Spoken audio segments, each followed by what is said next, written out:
Rebels is a pretty remarkable spin-off of the Star Wars franchise when you think about it. Not only does it manage to tell an original story, but it also happens to tie into the original films, as well as some of the brand new ones like Star Wars Rogue One.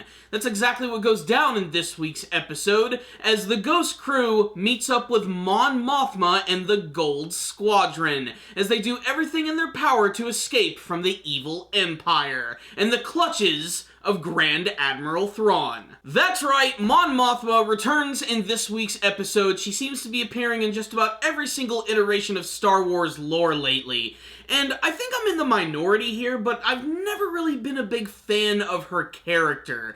She's basically kind of bland in my opinion. She just sort of stands around in the background, gives some powerful speeches, and that's about it. She's really good at taking up a lot of space, but she is an important part of the rebellion. She's actually sort of responsible for being basically the glue that holds it all together, bringing in all of these various factions, which end up creating this massive force which is powerful enough to go up against the evil Empire. But they're still going to have a lot of struggles along the way, especially in this week's episode, as the Empire is hunting down Mon Mothma as the Ghost Crew is trying to hide her from them, and that leads to a lot of really cool action scenes. Most important, we get to see the return of Gold Squadron, which means we get to see John Vander in action, who's not only just a character from the original Star Wars films, but was also digitally recreated in Star Wars Rogue One in the epic Battle of Scarif, which leads me to believe that Star Wars Rebels might actually build up to that eventual battle scene in Star Wars Rogue One.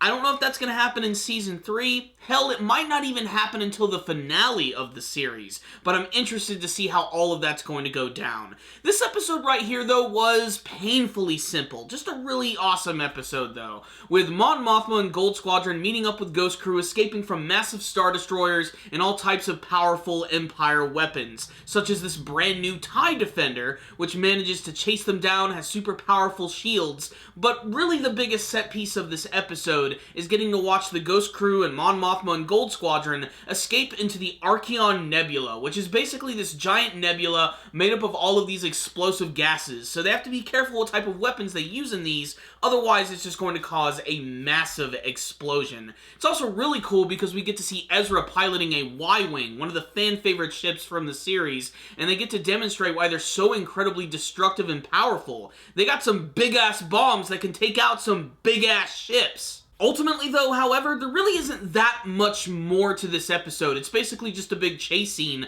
of running away from the Empire. However, I really did love how at the very end of the episode, as Hera and Mon Mothma are about to be captured by the Empire and their massive Star Destroyers, where both John Vander and Ezra come out of the Archeon Nebula, and they actually fire their weapons directly into the stars which are being created in the nebula, which creates this massive explosion, which makes all of this fire just spew all over the Star Destroyers, seemingly taking them out and allowing them to make a grand escape, which leads to my favorite scene of the episode, where Mon Mothma gives out this epic speech to all of the people in the rebellion, and they all finally arrive in space, arriving in frickin' hyperspeed and everything. It just looks so damn epic, and I've said it before multiple times as I've been reviewing Star Wars Rebels, but it really is fascinating getting to see the rebellion actually become something really important, to see it get built up and turned into this massive organization that can go toe-to-toe with the Empire. It's just satisfying as hell. So what's the rundown on this week's episode of Star Wars Rebels? Fans of Mon Mothma are certainly going to love this episode. While I'm not the biggest fan of her, I did like this one, mostly because of the appearance of Gold Squadron. I was really shocked when they appeared in Star Wars Rogue One. I was really happy to see them in this episode as well. They were also portrayed as very good pilots who are incredibly dedicated to their cause.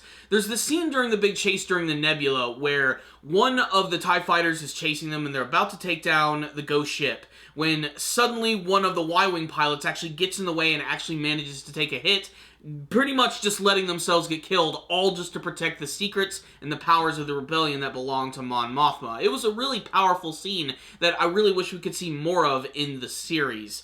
That being said, though, there really isn't that much to this one. It's basically just a big chase scene. I did like how at the beginning of the episode, however, there was this fantastic little tense moment where we got to see another one of those assassin probe droids, the one that was similar to Warhead from a couple of episodes ago, and it looks like they're almost about to be killed, like Ezra and their group, when when suddenly Mon Mothma and her team arrive. It's really thrilling, and it's really great to actually see that, and to see these different variations of the rebellion come together. I say that because there are different factions with different teams, like Phoenix Squadron and Gold Squadron, and they all do things very differently, with Gold Squadron being very by the book and all about safety, with Phoenix Squadron being the Ghost Crew and everybody that they work with being incredibly reckless and usually doing the most difficult thing possible, and it actually creates a little bit of tension between them, and I think that's interesting. It doesn't just turn the rebellion into a bunch of freaking Boy Scouts. This is something that was also emphasized in Star Wars Rogue One as well, and I really like that. It adds a lot of humanity to these characters, and it allows you to become even more attached to them and actually feel for their cause. It's also worth noting that they did just announce Season 4, so we still have a while to go before we see the end of this series, and I'd like to see more of it, as the series is definitely growing on me little by little. Although, I do have to say, there are some episodes that are definitely better than others. This one right here, while it was exciting, did feel like it was sort of just going through the motions a little bit for me, but it was still entertaining, as it felt like it just zipped right by. So I still highly recommend it for all Star Wars fans, but for me personally, I'm going to give this one a 3 out of 5. It was just sort of an average episode, but again, a nice companion piece to the series, especially if you want to see how the Grand Rebellion had its very awesome beginnings. So check this one out, Star Wars fans. If any of you guys did watch it, make sure to tell me what you thought about it in the comments section below and what you hope to see from the rest of Star Wars Rebels Season 3. Make sure to subscribe to the channel for all things Star Wars related and anime reviews. Leave me a comment or two. I'd love to chat with you guys. And if you like this video, please give it a thumbs up. I'd really appreciate it. I will see you guys next time. And as always, may the Force be with you.